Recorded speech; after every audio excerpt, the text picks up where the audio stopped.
very much. All right, it's been a long day here at this amazing conference, and thank you all for hanging around. And I actually just wanted to get the blood flowing a little bit, so let's hear a big cheer for patience. Yay, come on! All right! All right, now that we've gotten that out of the way, we'll get back to that at the end. So I left the most important thing off the bio that I gave to you, Norma, which is that I'm actually from Cleveland. I'm actually from Cleveland. I grew up in University Heights. I went to the public school system there, Cleveland Heights High School, and I have many, yeah, that's great. And I have a lot of great memories and great stories and so on. In fact, the first store job I ever did, I actually spent most of my life, all my life here doing magic, but I actually worked at a magic store that was right about a block from here. Anyone remember Snyder's House of Magic? No, nobody would know that. It's this little creepy place that was, anyhow, that was a long time ago. At any rate, I live in Boston now, and although I never, ever, when I do presents, I never show like personal photographs. You know, some people show, oh, this is my vacation last summer. I never do that. However, I do have to do this just this once, so please indulge me for 30 seconds. This is my wife and me. Because I came here, Norma, and I didn't tell, did I tell you this? This is actually my 25th anniversary. Yeah, honest to God. And she said, hell, I see all the time, Danny. What difference does it make? But anyhow, that's it. So I just wanted that little piece of indulgence. All right, so let me move on. I have to give my disclosures, which are disclosed there.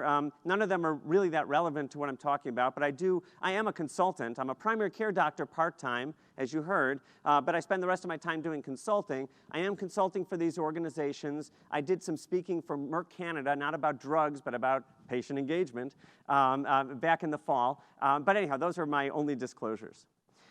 All right, so I want to start by giving you a story. And it's a story about this guy and me. This guy is a guy named Dave, and he's my patient. And some of you may have met Dave before, heard of Dave before, but before this happened, nobody had heard of Dave except me because I was his doctor. So Dave and Dave was my patient. And by the way, lest you worry about HIPAA and all that, Dave talks about this publicly and has given me permission to share this publicly as well. In fact, frequently we give keynotes together where we talk together about our experiences.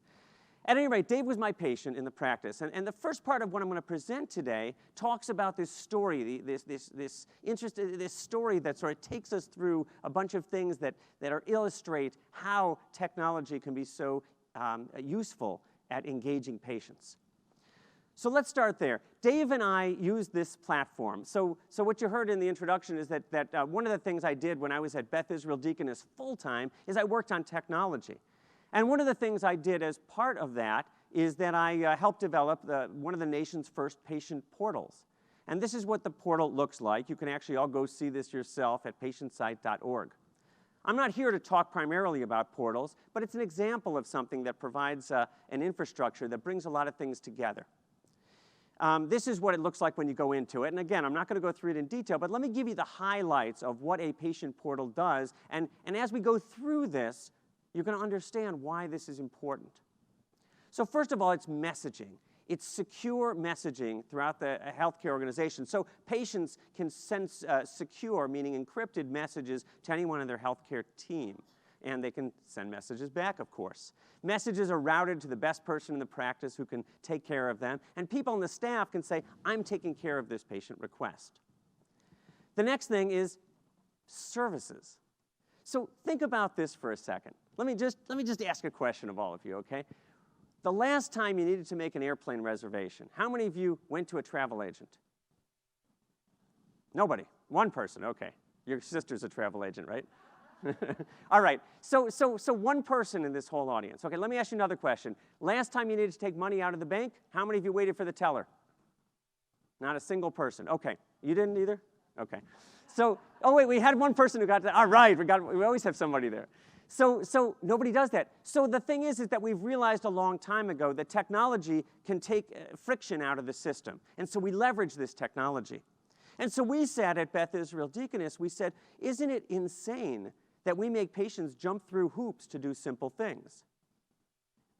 Let me ask you a question. How many of you are providers, doctors, nurses, whatever, of those people who are left? Oh, that's great. Okay. So let me just tell you something that happens, and tell me if this resonates with you.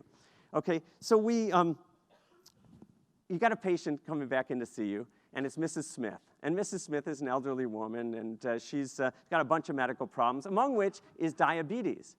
And she's part of the denominator, okay, to use Judy's parlance.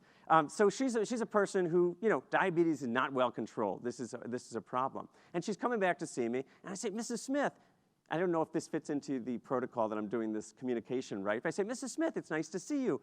I haven't seen you in ages. Like, where have you been? And she says, well, I had to cancel last appointment because there was a snowstorm. And I said, okay, and so did you reschedule? She said, well, I called the practice, and I got put on hold, and it just took too long, and so I just gave up. Does anyone have that? Okay. So we yell at patients. We don't yell at patients, but we chide them, say, you have diabetes. You really need to be following up more often. But we make it so hard. Same patient, right? So, last I heard you're taking these medications, these, 6 medications. Are you still taking them? And she says, well, I was. Good. And what happened? She says, well, I ran out. And I said, okay, well did you get refills from the pharmacy? She says, yeah, but I ran out of the refills, and they said I had to contact you. And I said, okay, did you contact me? Well, yeah, I tried to call, but it was so hard to get through. The point is, we stink at this in healthcare. We're not good at it, and it's not even, there's just too much demand. We can't really do it well. So why not make it easy? Why not learn from what other industries have done? All right, so the next thing, if I can have the slides up. Okay, the next thing is, so services we provide, prescription refills, appointment requests, referrals. They can even view their bill online.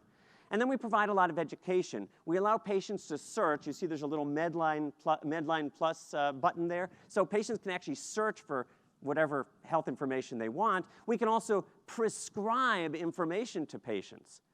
It's not all about prescribing drugs. It's about prescribing information, too. And patients can add their own links, and they can have their own page of links here.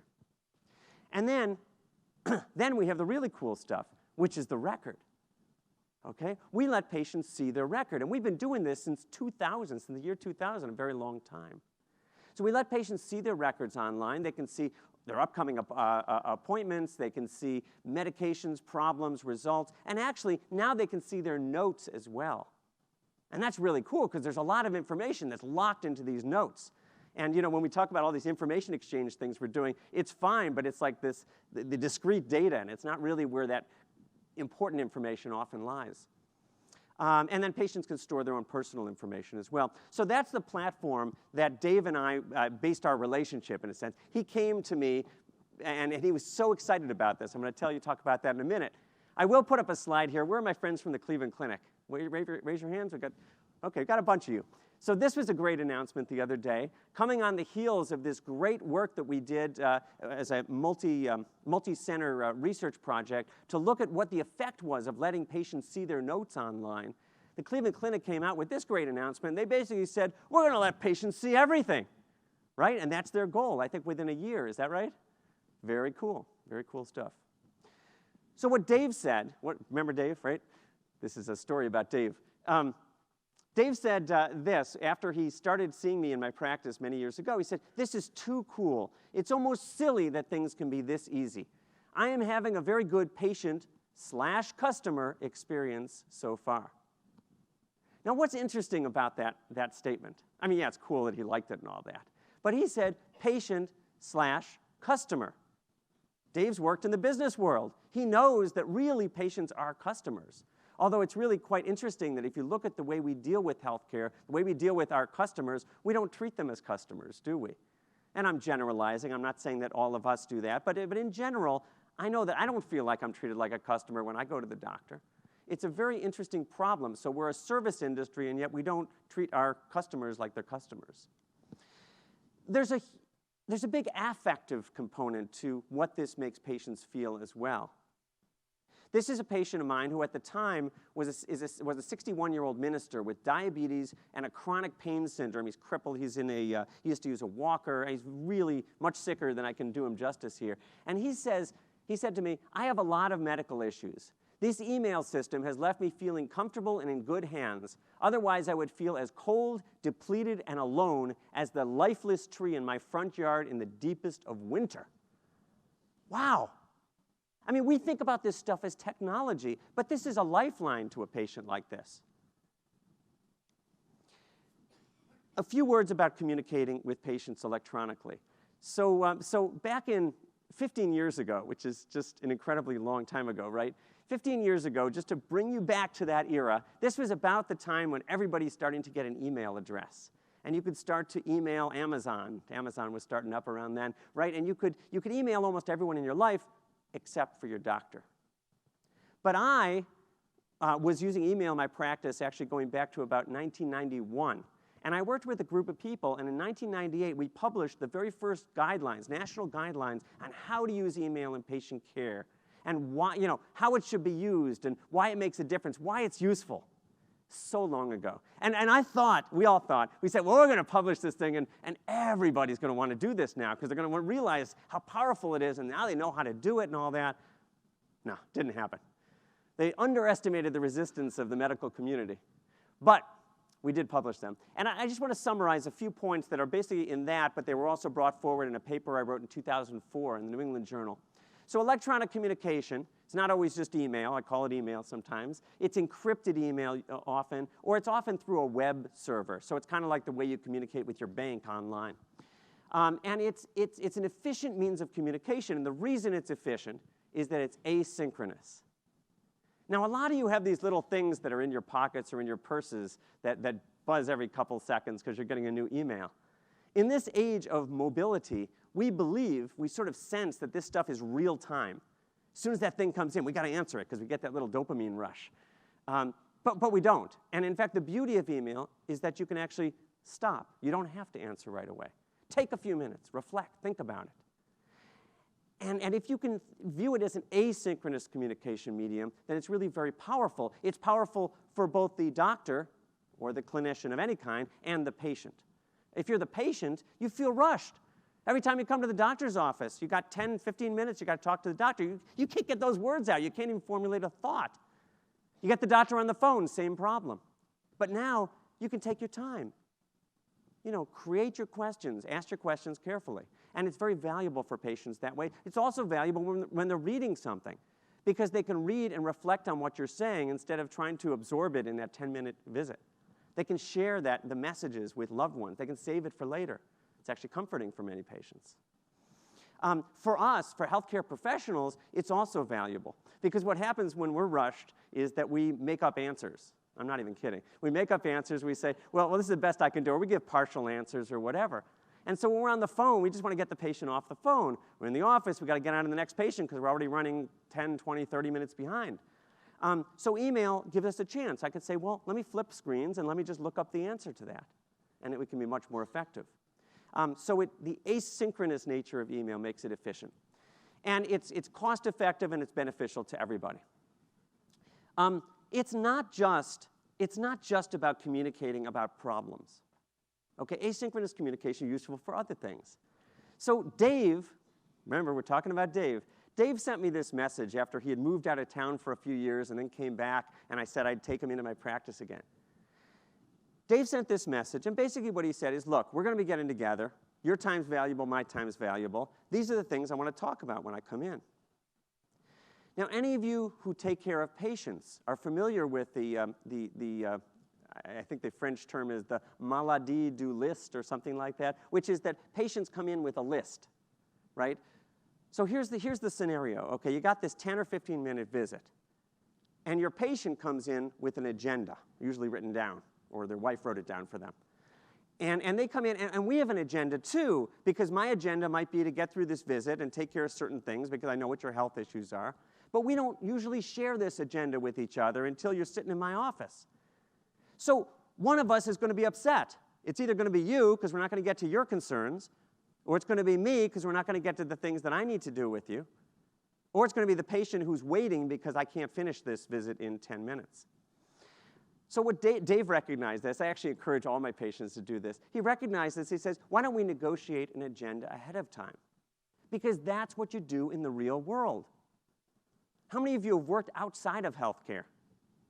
Okay? If you work outside of healthcare, you have a meeting, you say, okay, our meeting is going to be at noon on Tuesday. And you know everybody's time is valuable, right? And you're bringing everybody together at that same time. You say, here's my planned agenda for this meeting, right? What do you think? What should we add, take off, whatever? You negotiate an agenda. And that's, in fact, what Dave was doing. And as I said, I encourage all of my patients to do that. So one of the things that Dave was concerned about, there were a bunch of things, and I put some of it up there. He was concerned about a shoulder pain that he was having.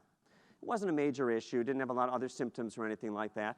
But he said, you know, he asked if he could make an appointment. This is the healthcare system, right? He asked if he could make an appointment ahead of time to see the orthopedic surgeon, because it's so hard to get in to see them, and then he could always cancel it later. Okay? Workarounds. At any rate, Dave came in for the visit, and I don't have time to talk about how we should treat patients in visits.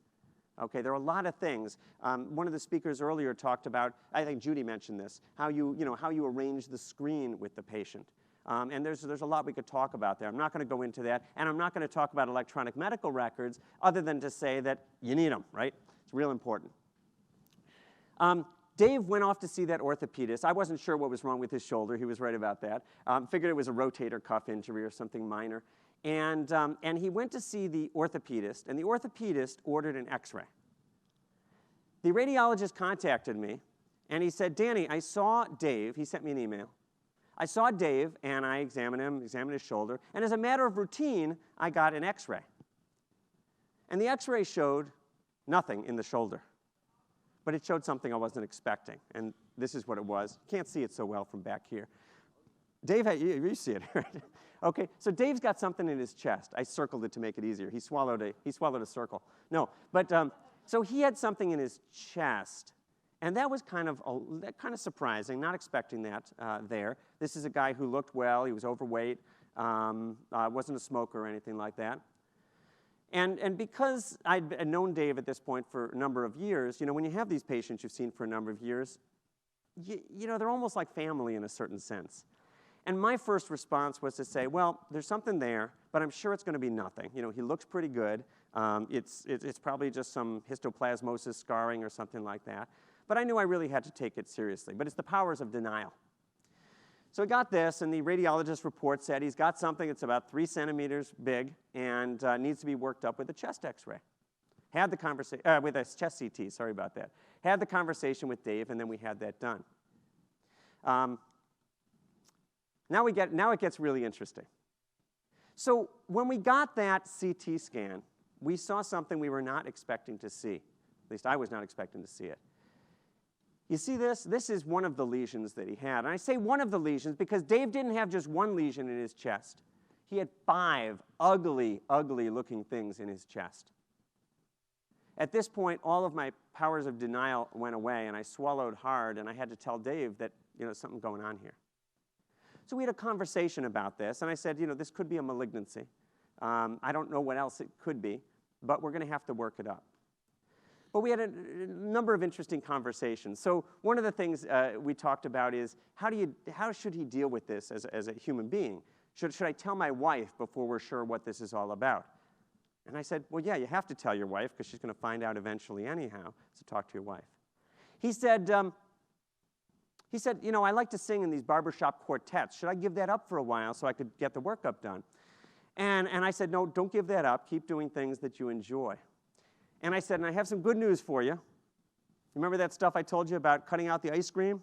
Forget it. Eat all the ice cream you want. Enjoy. Eat lots of food.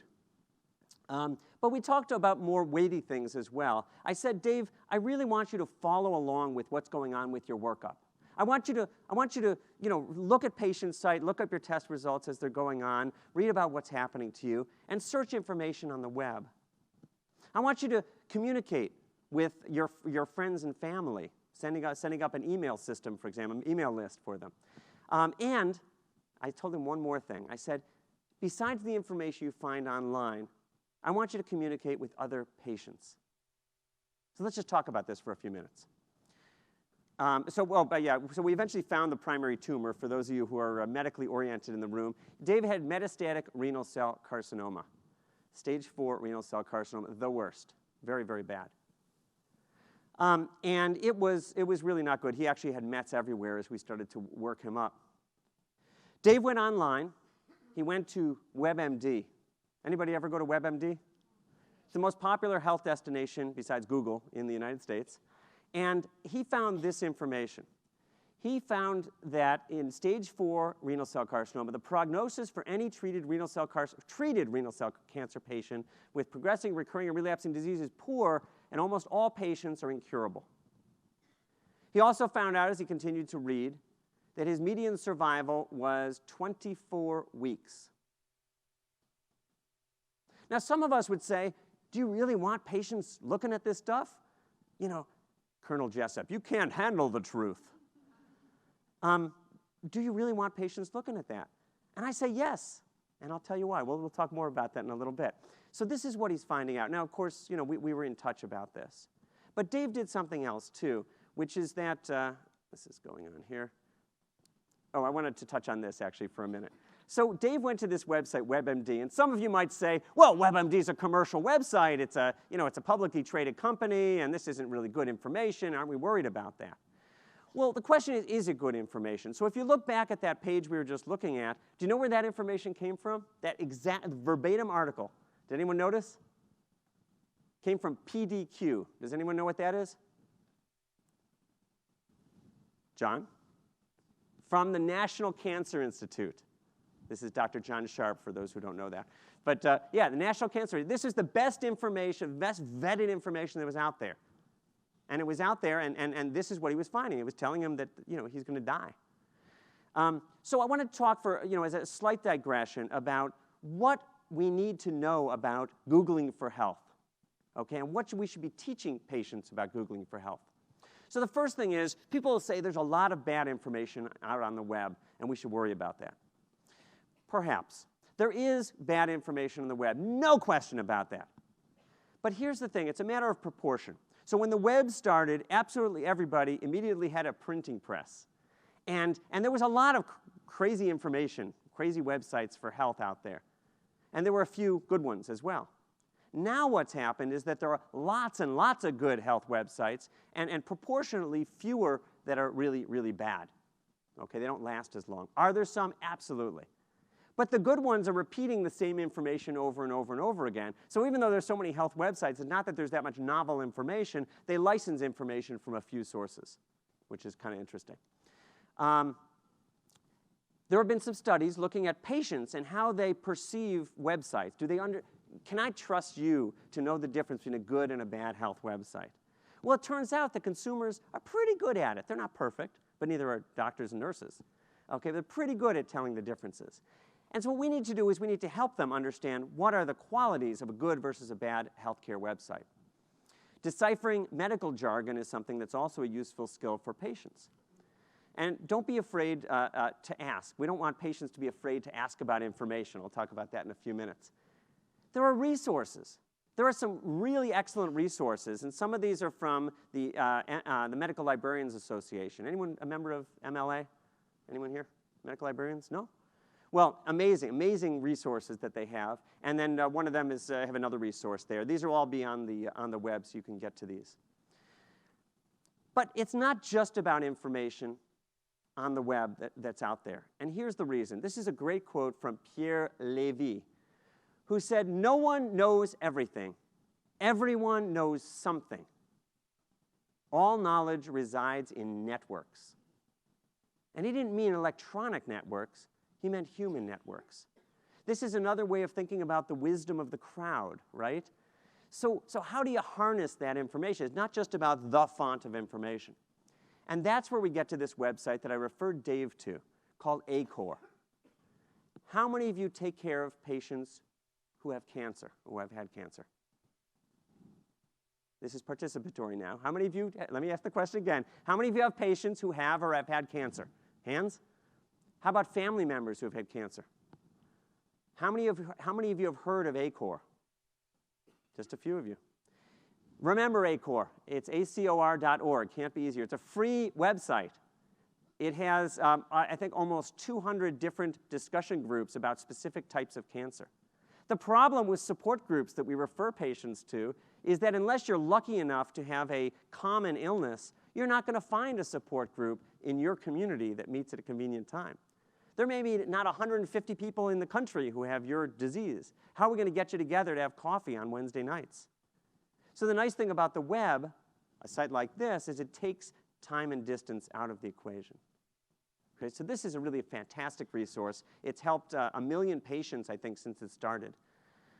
And Dave sent me this message. He says, ACOR is great. I posted 2 messages tonight and got responses in 4 and 11 minutes. And he just found all kinds of information there. What this website did, is it showed him the patient's perspective. And you know what? I have an amazing cancer team at my hospital. But none of them are patients.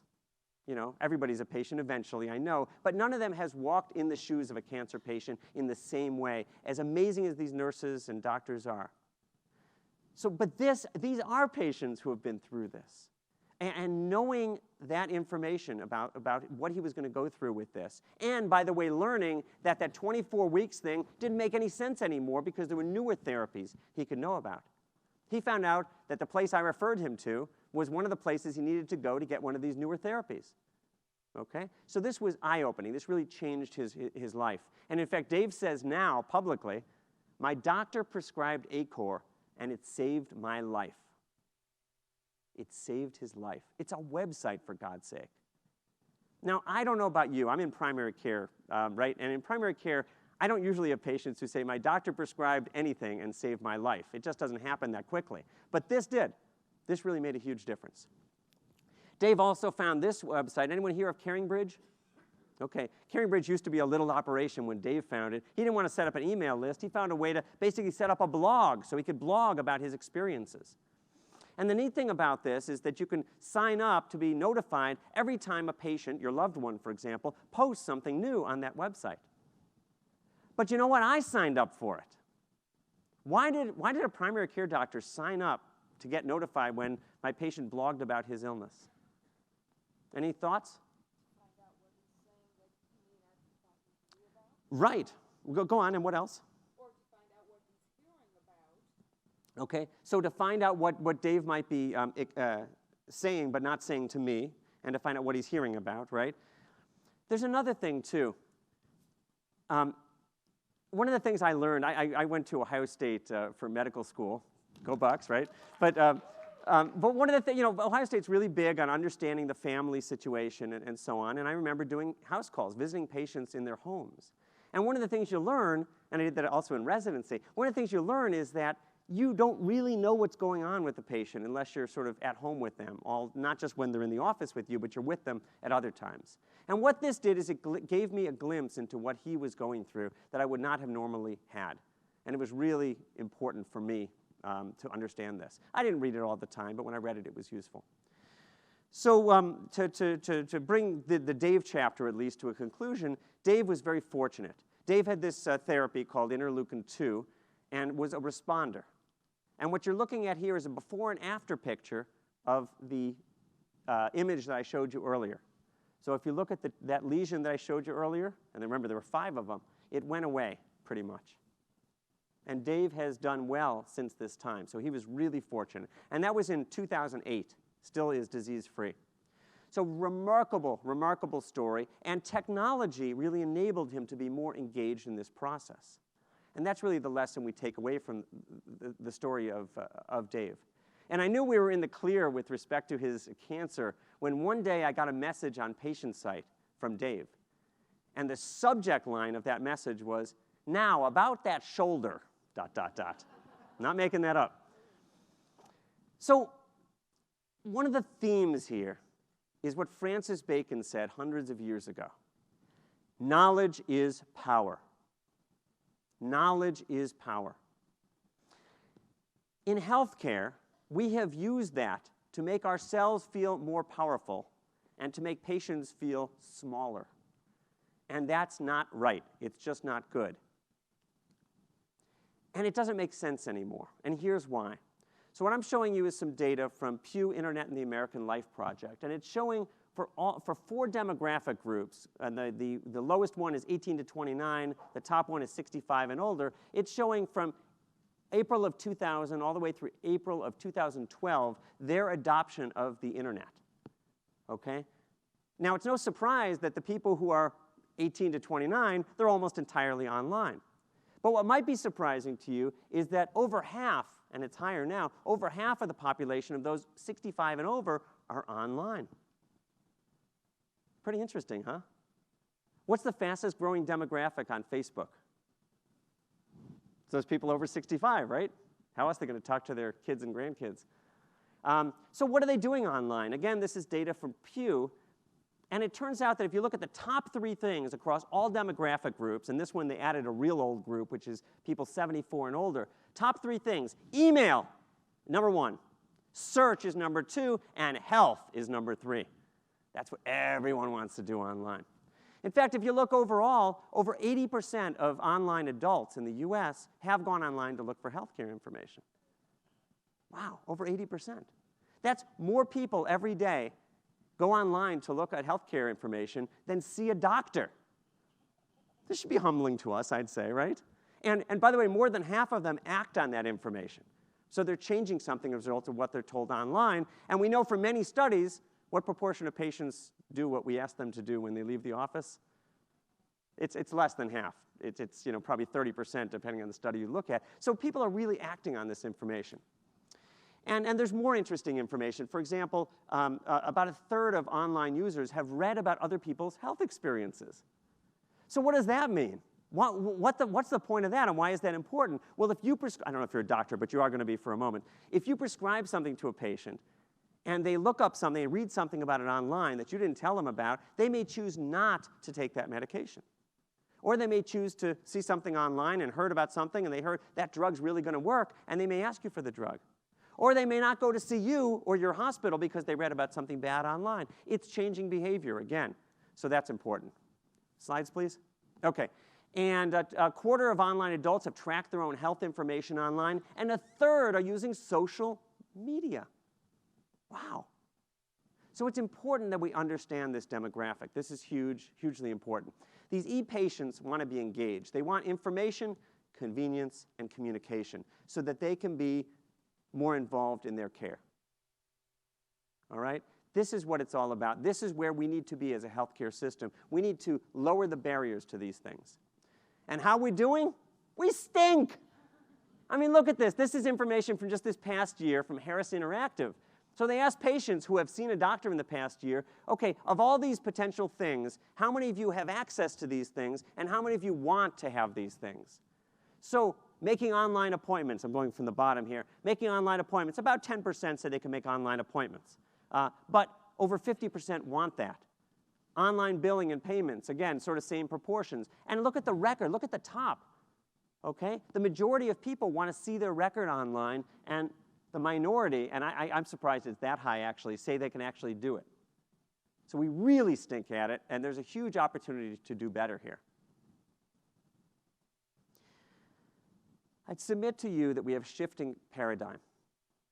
The traditional paradigm of healthcare is one of information asymmetry, where the physician knows everything and the patient knows nothing.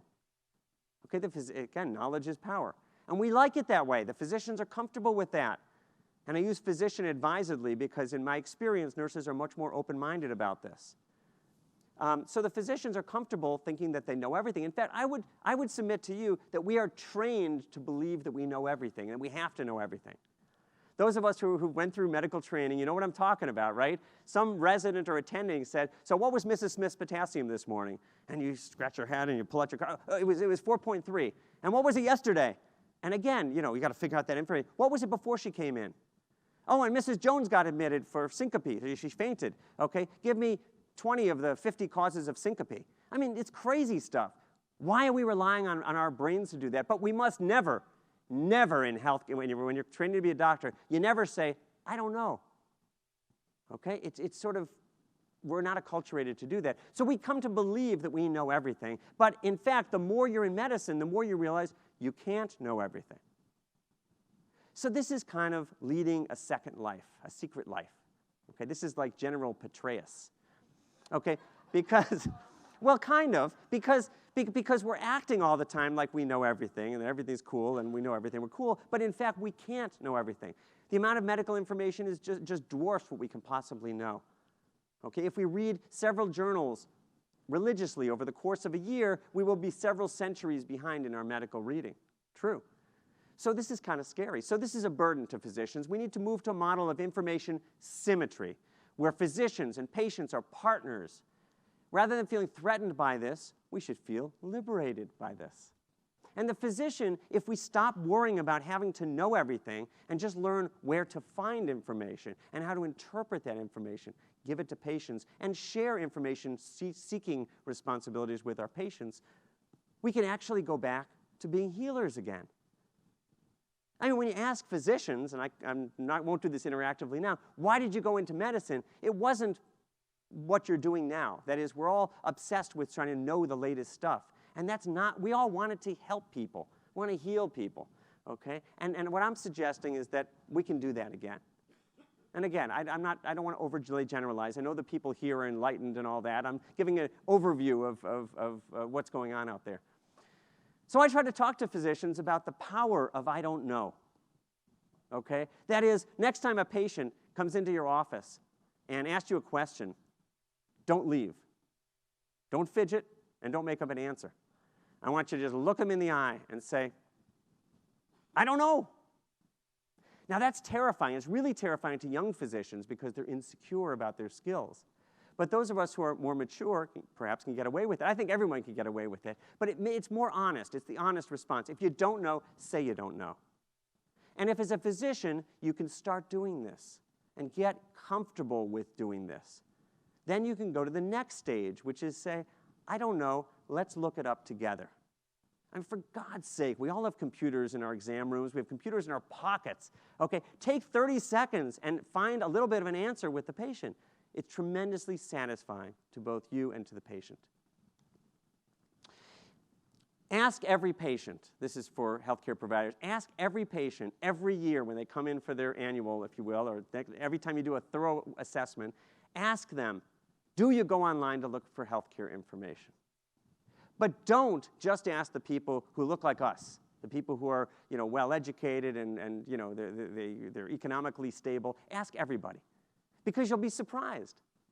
I tell you, I have patients in their 80s who don't even speak English in the office. They have an interpreter with them. But they go online to look for health information. So just ask every patient and document it in their records, just like we document their habits and their, whether or not they use alternative medicine, all that kind of stuff. Document it. Ask them where they get their information. And if you do, that leads to tacit approval. Then your patient's not going to go underground searching for information. They're going to share it with you. When they find something they're concerned about, they found online, they're going to be comfortable sharing it with you.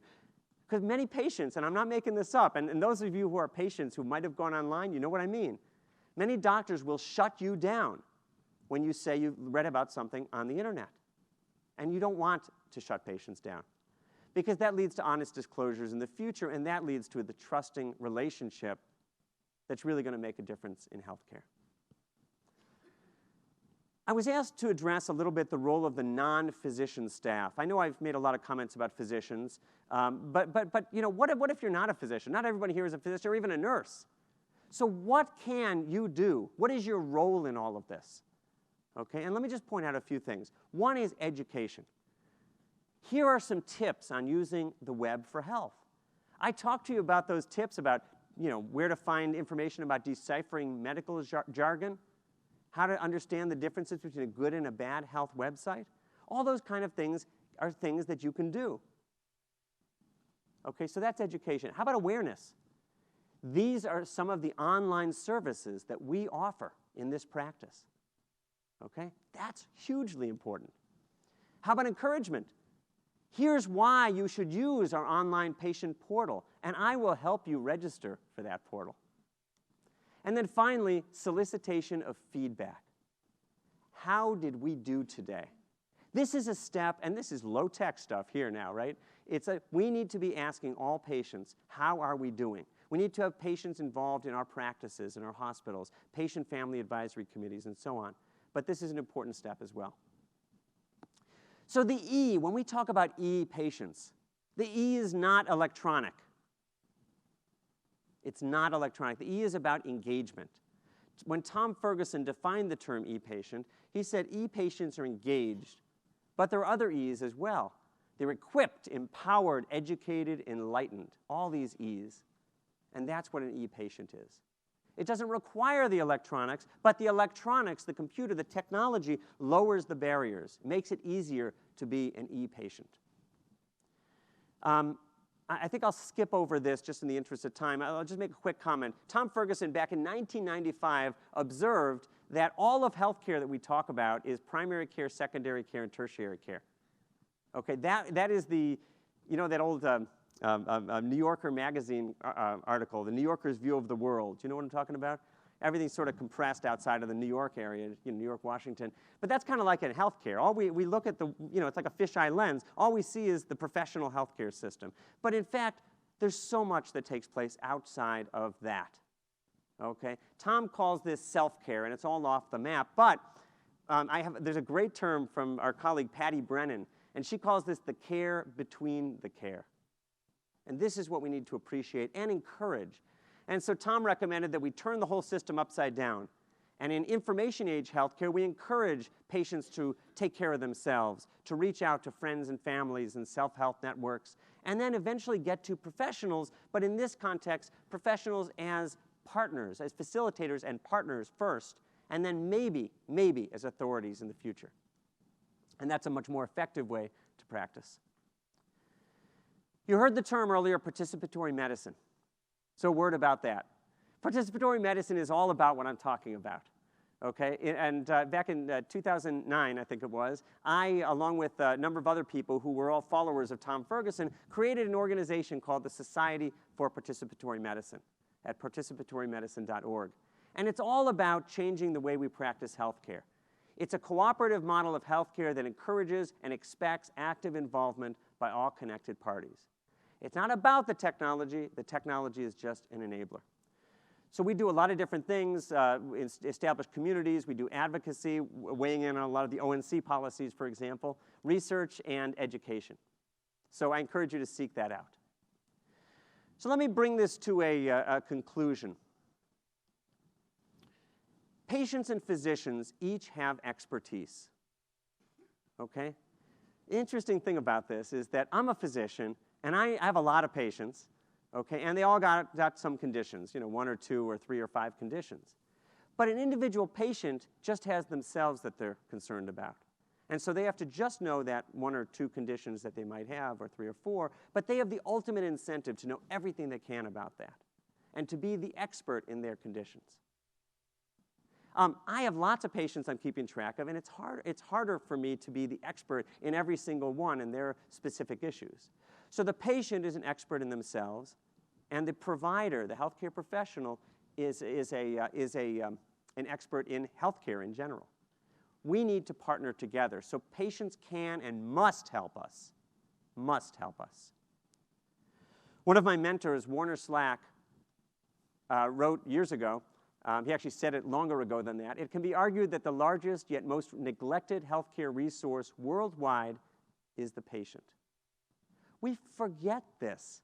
The patients can be partners, and having that partnership is more satisfying. There's evidence that it reduces costs, improves outcomes. I mean, think about it. Why don't we take advantage of that?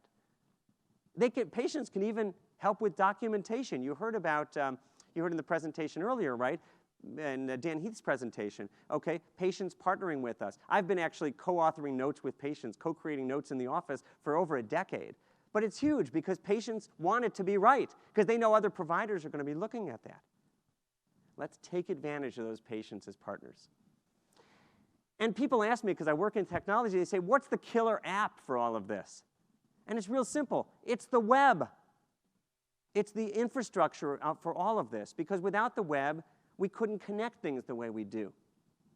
But because of the web, patients can connect to information and to each other and to us, healthcare systems, and that's hugely important.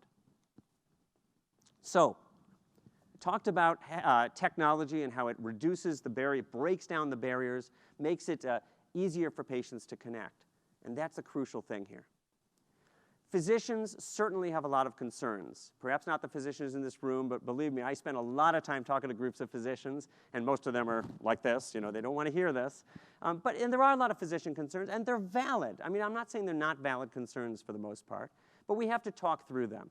And I think as you talk to more enlightened physicians, like many of the folks in the room, you'll find out that, yeah, these are concerns, but you work through them, and there are ways to overcome these things. So I won't go into detail on all these things, but things like privacy, liability, time that it takes, and the money. A lot of doctors will say this takes more time. This will take more time. But the doctors who are saying that are people who haven't actually tried it. It just sounds like it'll take more time. I mean, I hear this all the time. As soon as I turned on email, not patient email, mind you, as soon as I turned on email, I got all this junk email. It just takes forever. Okay, but it's not that. Okay, it's hard to imagine if you're sitting on the outside and you're not doing this, but it really does actually help you. It does not take more time. And it's helping patients, but what is it doing for me or my practice? And then, doctors also say they don't know how to get started with all this. So we can talk through all these things, and we have data to support this, all these things, and why doctors should be doing this. And I did some work earlier this year with the Office of the National Coordinator to help develop some of the material in this area. But physicians are reluctant. Physicians are reluctant to encourage patient participation because either they refuse to delegate power or control, or they're afraid to lose their identity. But here's my message to doctors, any healthcare provider who are resistant to this, and healthcare systems and practices that are resistant to this. It's right here, summarized in one slide. The train has left the station. Okay? You got to deal with this, and the sooner the better. Or retire. It's ridiculous. Every day I hear complaints from patients, colleagues, friends about what happened when they went to the doctor's office, and why can't I access the internet when I'm in my doctor's office? Why do they have all these things that say you can't use your phone when everybody's walking around with their phones using them? It just doesn't make sense. So the train has left the station. We have a changing nature of the relationship. We're moving from information asymmetry to information symmetry. We're moving from patients being passive recipients of information to being active partners in their health care. We're moving, therefore, from paternalism to participation. And finally, it's not just about the patient-physician relationship, it's also about the consumer-provider relationship. So these are massive transformations. We've got to make this transition, though, otherwise we will perish. So in conclusion, physician and patient engagement are critical, as is everybody in the staff. I want everybody, every part of the medical team to be engaged in this whole process, figuring out how to engage our patients, figuring out how to use technologies. Participatory medicine is an important paradigm shift. It's a new dance. And for those of you who ever tried to learn dancing with a partner, you step on each other's toes sometimes, you make some mistakes. That's okay. That's how you learn. Okay? It transforms the patient and clinician experience, and it promises to improve quality and reduce costs, and certainly improve satisfaction. These connected technologies, all the things I've been talking about, and more that we haven't even talked about, they lower barriers to engagement, and they're empowering and enabling for all stakeholders involved. And I'll end with a little humor. Just cough for old time's sake. Well, thank you very much. And before hang on one second. A lot of the things I talked about, or many of the things I've talked about, are in this book that I wrote with e-patient Dave, by the way. You can get this book. It's called Let Patients Help. And I welcome your contact later. But again, thank you very much, and it's been a pleasure to be here in my hometown.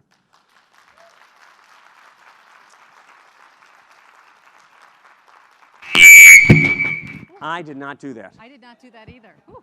Do we have time for a question or two? Do we have time Or a for questions? complaint? Yes, we do. No, we do. Okay. That blew my eardrums off. Whew. I thought that was the Yeah. feedback No, we it got wasn't after me. the presentation. Yeah, exactly. Questions? Yes. Yes. So how do you personally respond to the obsessive-compulsive patient who perseverates over and over and over and over again, emailing you, insisting on receiving answers to the same question in slightly different ways over and over and over again? So that's a great question. Thank you for that. The way to think about this is that this is just another, patients who were like that and also exhibited other bad behaviors did that before they used electronic communication, right? You know, they would do it on the phone or they'd take up office space, office time, I should say. So how do you deal with them in any context? And that is that you know, it's the same reassurance. And if a patient is abusing the system, like they're constantly calling the office, or they're making too many appointments and other patients can't get in, or they're sending messages, you've got to sit them down and have a talk and say, look, Mrs. Smith, you know, this isn't okay. You can't do this. We're not going to be able to work this way. You know, one advantage of using electronic communication that you can't do on the telephone is you can cut people off. I'm actually really serious. I mean, you can take a patient off the system and say, look, you know, I've given you 6 warnings already. We're going to have to just terminate this electronic relationship. You know, so you can do that. You can absolutely do that. So I think there are ways to handle these things. And the other thing is that, or sort of related issue with the patient is some patients will write long messages and they want you to address these issues. We've seen that, right? So what do you do with that? Well, here's the thing. Many physicians starting out think that if the patient sent them a message, you have to respond with a message. If it takes you more than a few seconds to read and respond to one of these things, you say, look, these are a lot of issues. Make an appointment. Come into the office for these things. Okay? And which is, by the way, and you can do that in a message or you can have someone call them, whatever. But don't feel pressed to respond. Yes? So we've talked about patients, and all of your slides show happy, healthy people of this income and education level. How do you engage, what are your thoughts on engaging the underserved, uninsured, homeless, immigrant populations? So Gail, that's a great question. I actually have a pretty complex population because I work in a hospital-based practice. So I do have a lot of immigrants, a lot of people who don't speak English as their first language, and a lot of people who are very poor, you know, Medicaid and this sort of thing. And it's a little bit of a struggle sometimes because some of these patients just don't have access to the technology. They haven't learned how to use it. So my philosophy, so first of all, over time, I've observed that more and more of these patients do have access to technology, whether it's on their mobile devices or whether it's through their library or because someone got them a used computer or whatever. So they're getting access to this, and I love it when I ask that question every year, do you go online to look for healthcare information? And I'm used to the patient saying, no, I don't do the internet. And then one year they say, well, I just got a new computer, and I'm going to start going online. I said, that's great. And then, of course, next I get them to go on the portal and so on. But I think that's another role for our office staffs is to sort of, you know, I think it would be great if I ran my practice, and I don't, because it's a very big practice, I would have people who, you know, run sessions in the evenings on how to get online, how to use these kind of things. So I think those are some of the things you do. The other thing is that don't, just like in the office and on the phone, don't talk over people's heads. So any of us could talk rings around even a very intelligent patient, but you've got to really talk at their level. That's a normal communication skill. So those are the approaches that I would take, but don't ever assume that they don't use the technologies, because they will. They will. Did you have a follow-up, Gail? No, other than happy anniversary and go Tigers. All right. Any other comments or questions? All right. Again, thank you very much. Feel free to connect with me. Put that slide up one more time if you don't mind. Yeah, there you go. So you feel free to connect with me afterwards, later at any time. Look at the website. Follow me on Twitter. And thank you so much for staying the end of the day. Judy.